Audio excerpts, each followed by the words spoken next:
All right. Hey, Masters, we are live with Mr. Evan Carmichael today. Evan, what's up, boss? Let's go, Masters. Come on now.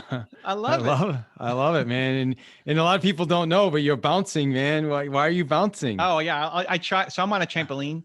I get 20 to 40,000 bounces in a day. But for when I do my interviews, I try to hold on to my desk here just to because it can be distracting and annoying to be bouncing all day. But you got me all excited. I'm here It's with the Masters. We're making this happen. So every now and then the good. bounces come out. There you go. Awesome. Well, we're going to obviously have to get this on YouTube since you are, YouTube, what do you, 3 million follow? How many followers do you have? 2.87 Something like million that. followers. Wow. We're getting there. That's phenomenal. Well, first, I just want to acknowledge you and your work. Fantastic, right? You've got this book. I'm going to hold up your book. It's called Oh, Built there to it is. Serve. Nice. Yeah. Yeah.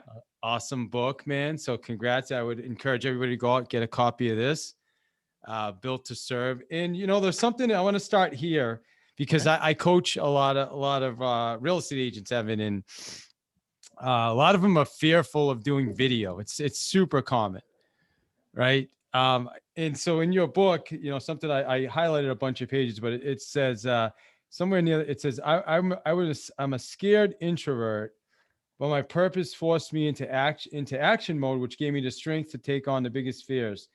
And your purpose will do the same for you. Mm-hmm. So when it comes to being an introvert, but yet you have built such a following and done such a fantastic job on YouTube. What would you say to people that aren't doing video because they're like, oh, I don't know, I'm not good at video, or I don't want to, whatever. I mean, you probably know more about why people aren't doing video than I do, but Yeah. I mean, it's mostly fear. We'll come up with excuses that we believe because you're smart. You're not going to believe some stupid reason. It's a smart reason, but really underneath it is just fear. And I'm not good at it is one of the most common ones. But how do you get good at something? You weren't good at real estate either when you started. mm, Like, how do you get good at it? Well, you did training and you got some mentorship and you learned from people like David, and that you did your first deals, and now you know more than you did. Same thing with video. You can't expect to just make a video and then be amazing the first time through. Um, Another one is, well, I didn't grow up with it. Okay, well, like you didn't grow up driving either, and you figured it out, right? I mean, like you have to learn. You have to learn how to do like video's not going anywhere. Whether it's YouTube or something else, video's not going anywhere. And do you want to dive into some specific real estate video topics, tactics? if you want to give a couple, like maybe two or three, like here's a couple tactics to Yeah. get good at video. But I wanted to ask you about some other things as well. I'd love to Okay. learn a little bit about your journey and some of the people on behind you on the wall. I've got some Sure. questions about that. Well, I'll follow you. You take me where you want to All go. right, I, so I so think let's do yeah, let's do that. So I'd love to know how. First off, how did you? You're an introvert, like you said. I'm the same. A lot of people don't know that about me, but I Mhm. typically am introverted. I'm good at turning it on when I have to, and then I can also shut it down and be myself for long periods of time if I want to, and be fine with that. So how did you get started on this journey? I think your purpose comes from your pain. So I think whatever you struggled with the most as a human is what you want to help other people through. To recognize that there are a million younger Davids out there and they need your help. And so for me, I was struggling as an entrepreneur so much, and being 19 years old and making no money and feeling worthless, and quitting on my business partner because I wasn't, I was making $300 a month. I had a 30% stake in a company and just wasn't making any money. Was too embarrassed and ashamed to tell my friends that I was not making any money. So I quit on my partner. And then the next day I said, I can't quit yet because I feel like I haven't given it everything. There's still something more here. I'm going to regret this if I quit so soon. But I can't keep doing it the way that I've been doing it. Mm. It's just not working. That's the definition of insanity. And so I asked myself, so who's done this before? Like, am I the first guy to try to figure out how to sell software? Somebody's figured this out. And the first guy that came to mind was Bill Gates, who started Microsoft. And I thought, okay, I don't care how Bill Gates makes $1 million today, but 0 to 1, that's where I was. Like, how did he go 0 to 1? And I learned those strategies, applied them to my company, and in short order made my first deal for $13,500. And David, that may not sound like a lot of money, but man, that was money. I mean, I'm making $300 a month, Yeah. 13.5K that hits your bank account. It's like, wow, Yeah, what? that's huge, man. Never Yeah. seen that much money in my life. I get it. um, and more importantly, it gave me a strategy to keep using. Like I could keep doing this over and over and over again to make more. And we quickly grew that business to then having customers in over 30 countries, and we got bought out. We exited a year and a half after that. So it was a year and a half of just nothing happening, and then a year and a half of explosive growth. And so what saved me was learning from successful entrepreneurs, learning from Bill Gates. Even though I haven't met him yet, Mm. I learned from him. And so just like your show, people may never meet David Hill, but they can learn a lot from you and the guests that you bring on. And so I made it my mission to then try to help all the other younger Evans out there who were still struggling. I'm a visual learner, so I like to see the thing. And just that concept of whenever you don't know what to do, try to model success. And so what have I done for the past almost 20 years is help people model success in a visual way, because that's what I'm still making videos for 19-year-old Evan. That's basically all I'm doing every day. We have over 10,000 videos now on the channel. Not all of them are public, but yeah, that's what keeps you going. Like, how do you keep going? 10,000 videos, like Mm. 10,663 videos as of this morning. How? Well, because it's purpose driven. I'm still talking to all the other Evan Carmichaels out there who need help. Did you say I'm still making videos for 19-year-old Evan? Is that what you said? Yeah. Like this interview, I want 19-year-old Evan to see. That's why I get in front of the camera. Because there's millions of 19-year-old Evans out there, but they're 54 years old and named James, right? But they struggle with the same thing that I struggled with when I was 19. So your purpose comes from your pain, and when you figured out some kind of way through it, you naturally want to give back and help. And I mean, I've had the fortune to see you present inside our own little mastermind group, and you want to serve. Like, it's evident. Like, you pack so much value into a 10-minute little tiny presentations because like, I want these people to get it, because if they understand these tactics, it could change their entire business. And it's not just about selling a product or selling a service. Yes, that's part of it. Listen, making money is important. You have to make money. If you're in business and making money is not in your top 5, you're not in business. Even charities need to make money.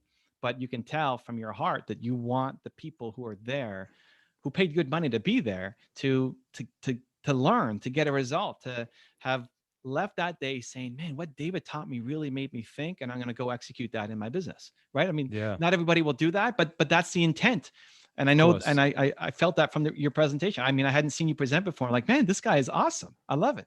Well, thank you very much, man. It means a lot coming from you. Yeah, absolutely. And I know, listen, I teach people to use the telephone. Not everybody wants to use the phone or is going to use the phone. Same thing as we're talking about with video, right? Unfortunately, a lot of people are going to listen to this. They're still not going to do video, but for the ones that will, there's a huge opportunity out there.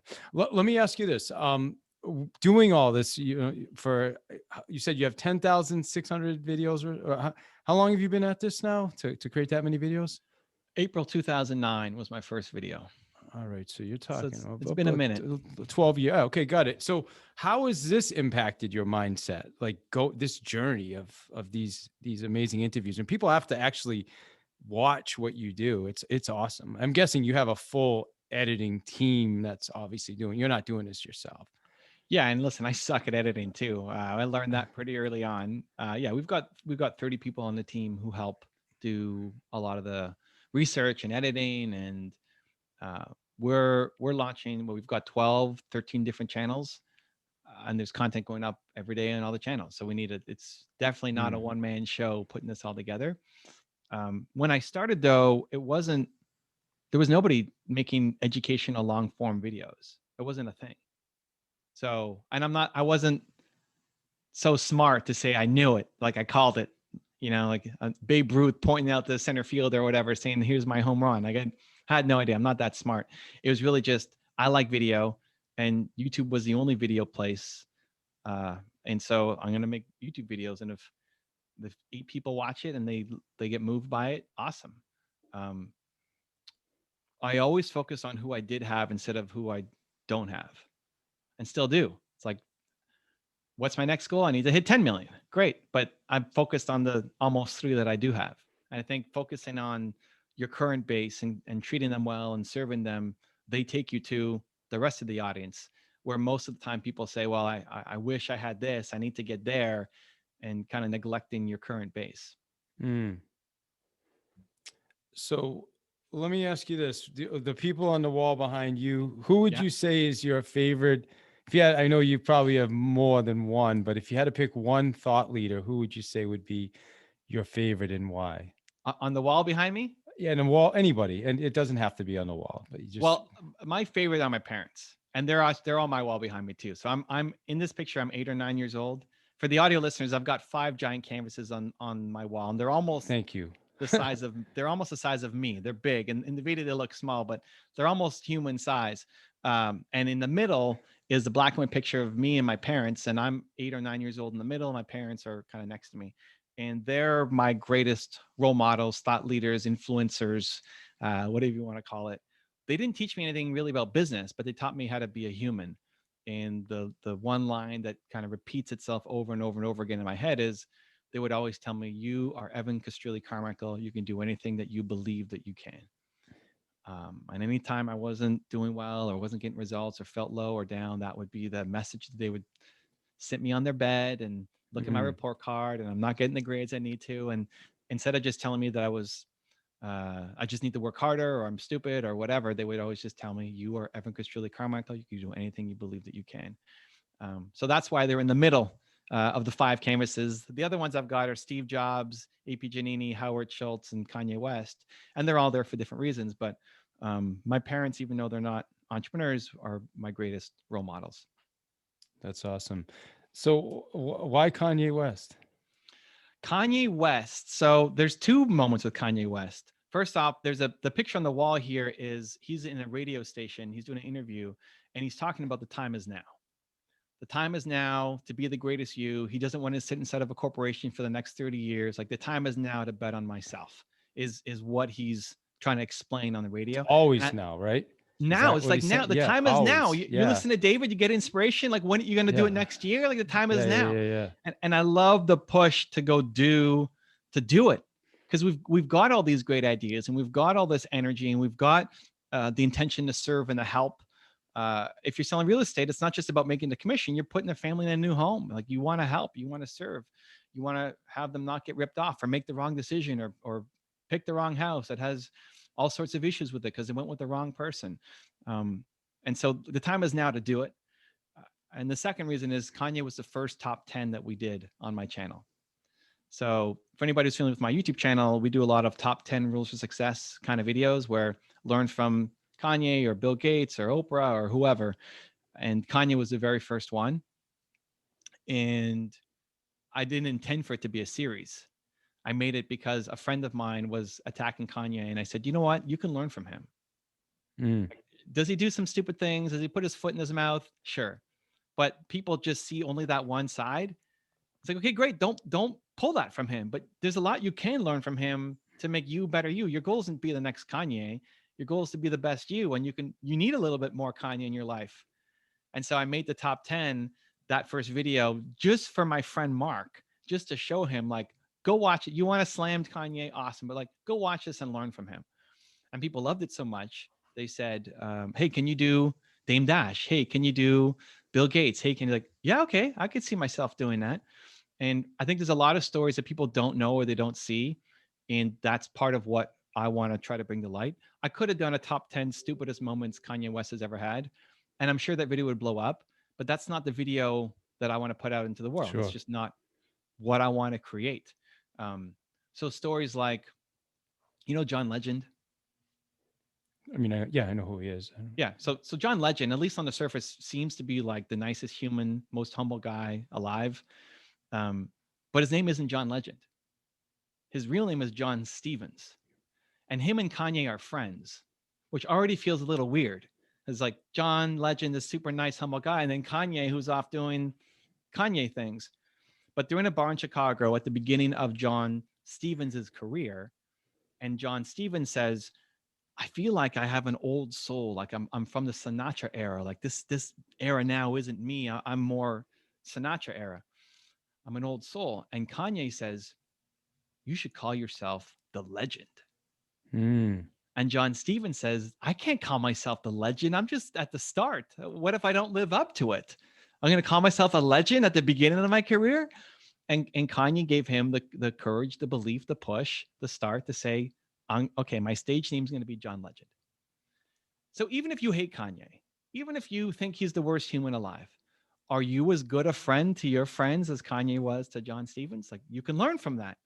And so that's what I want to try to bring out. Is like, hey, you may not like this person, but you can learn from her or him. And I often find the greatest lessons from the people who I disagree with on a lot of things. I might disagree with 85% of the things that they say, but that last 15% is actually the unlock for me. Because if you only learn from the same kind of people in the same box, you're by definition limiting your learning. Mm. So that's been kind of the ninja strategy for my channel is people come in for people who are like them. Like actors come in to learn from actors, and entrepreneurs learn to learn from entrepreneurs. And you want to learn from somebody who looks like you. But then I want to inject all these other people to say, hey, here's who you should learn from as well. They might shift your perspective forward. I love it. So obviously I'm a podcaster. You interview. So we're always looking for great questions, right? I mean, it's really about the questions. I'm curious. Have you ever interviewed Kanye personally, or No, no? Kanye. Okay. People ask me who would I want to interview, and the three I would put were Kanye, who's on my wall, Howard Schultz, who's on my wall, and Oprah. And not even Okay. because of I just think I think he's been done a disservice in most of his interviews. I think most people who try to interview Kanye are looking for the gotcha moment.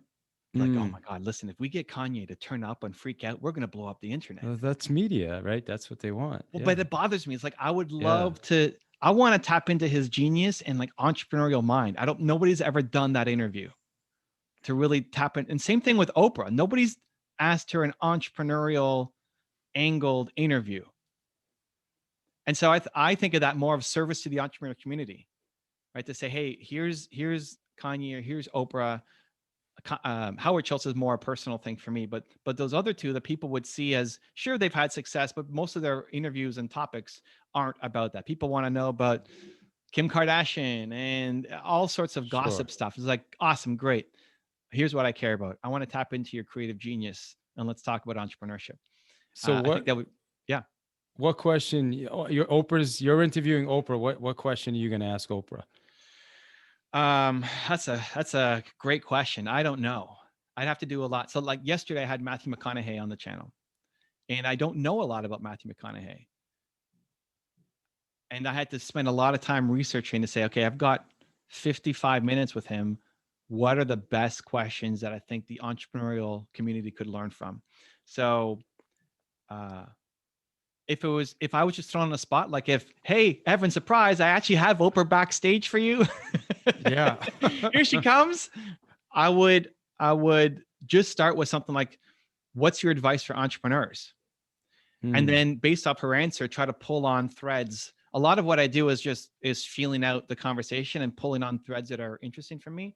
If I had more time to actually research it and know that I'm talking to Oprah, I would find an angle that I really care about, and try to pull that out. I think there's a lot of entrepreneurial wisdom. Oprah, the success that she's had, Yeah. how much of entrepreneurial wisdom is inside her brain is ridiculous, and nobody's tapped into it. Yeah. As somebody that does interviews too, I what you said is I definitely will plan, and I'll have some questions that I've thought about ahead of time. And then I just kind of go with the flow of the conversation. And ironically, that question just kind of came to me last night. So, think about it too. And if you come up, I'd love to hear your question. You can even email it to me if you like, Questions for Oprah. I'd be so stressed out, dude. I'd be so stressed. Oh my God. Listen, for Matthew, right? Matthew McConaughey on the show. What was the takeaway from Matthew? The willingness to be intentional and trust the process. This is like he's goal oriented. He's got action plans for everything. When he was writing, so I got his book in front of me. He's got this book, Green Lights, right? This is what he's promoting right now. He took he's been journaling since he was 10 years old or something. So like 40 years of journals, and he wanted to turn it into a memoir kind of book.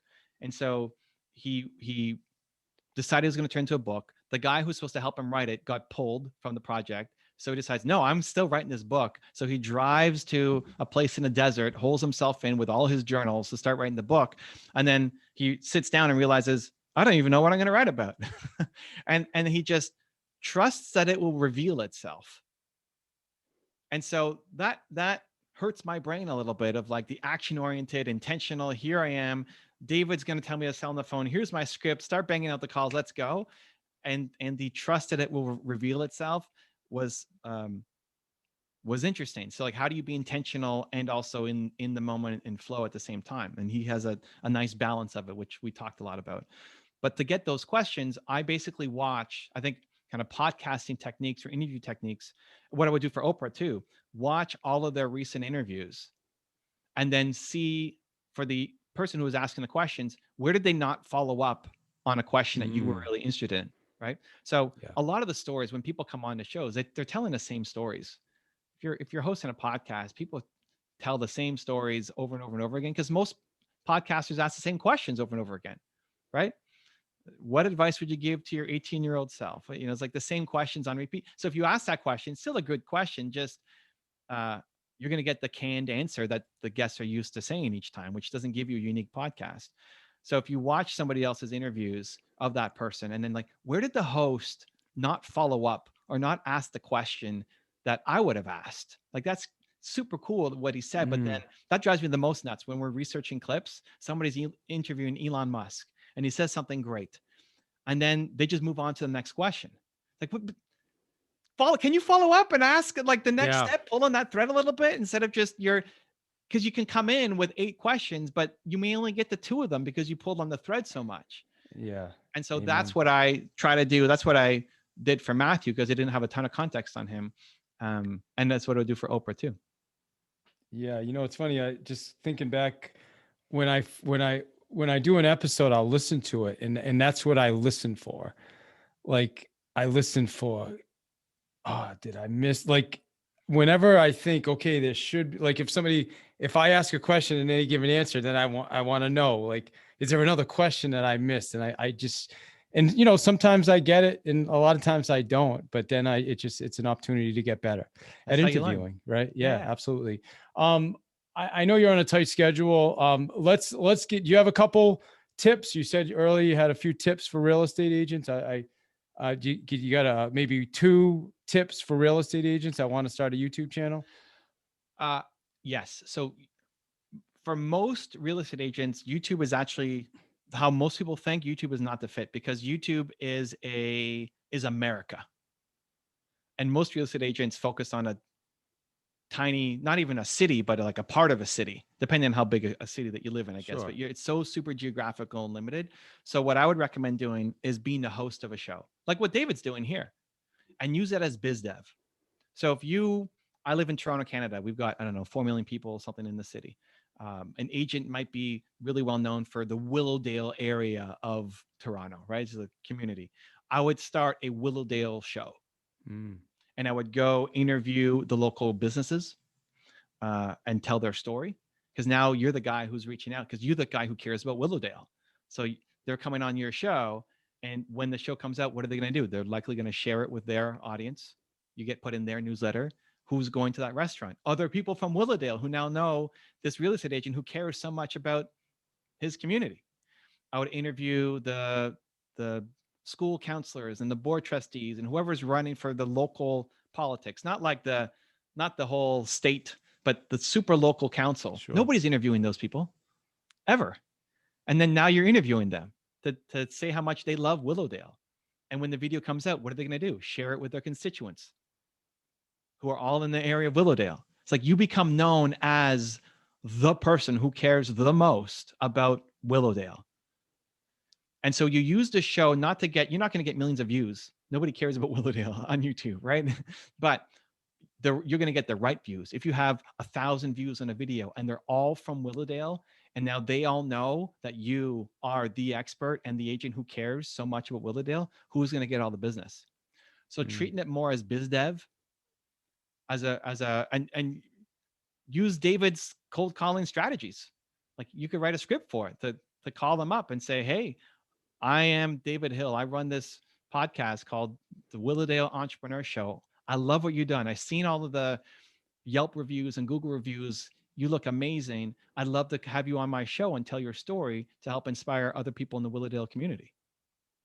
What are they going to say? Like what entrepreneur is going to say no to exposure and opportunity? Especially some local bakery or local pizza shop. Like nobody asks them for interviews. So now you're getting in front of them. It's great biz dev and your business blows up. Awesome. Well, I know you, if you have to run, just say, I got to go, man. My last question really for you is there any question I didn't ask you that I should have asked you, or any? I mean, I always love answering the questions that you have. So there's no like, I really wish David asked me this. All right. I think for you, it's more, if you had to do that, you say you do the review session afterwards and you then say, oh, I wish I asked that question. If you had like in 30 seconds to do a quick review of the past 26 minutes, is there anything that you wish you pulled further on? Oh man, that's a good question. No, I think we're pretty complete. I'll have to listen to it after, dude. I think we're in pretty good shape here. Let me ask you, how do we bring value to you? Like people listening to this, what can we do to bring some value to you? Just do something, like take action. The greatest thing you can do and David knows this too as a teacher, like the greatest thing you can do to pay tribute to David is to do the calls. Like more important than buying my book or Matthew's book or whatever. It's like, just do the work. You got inspired by this, do something. That's the greatest payment you can ever give anybody who's mentored or trained you, to go out and do it. Because I want to see you in a year to say, Evan, I launched that show, the Willowdale Entrepreneur Show, and I 10x'd my business inside of 11 months, thanks to that strategy, because I executed on it, right? Mm-hmm. Like that's the greatest thing you can pay it forward. And what I love about you too, David, is just you pull on the threads. Like you do what I would love to watch the show or listen to the show, because you probably didn't have a question coming in thinking to ask me about Kanye, but you see him on the wall and I talk about him, like that turns into a nice story. And so I think it's great to be able to take off on paths that you find interesting, and super honored to be here, man. I love it. Masters, dude, thank you for having me. It was great. That's awesome. Are you on Clubhouse, dude? I am. I'm a video guy first. So I'm doing a couple clubhouses today where I get invited in to be a speaker, but it's a huge opportunity, and you should be on it. Anybody in podcasting needs to be on Clubhouse for sure. It's not my home because I'm still video first, and YouTube is still the number one place for that. All right, I'll find you on there today, man. I'll jump into the room, and I wanna try to do this again on Clubhouse if we can at some point. Amazing. Get you in there quick. Thanks, David. Thanks for having me, man. All right, brother. It was a pleasure. Thank you. Take care.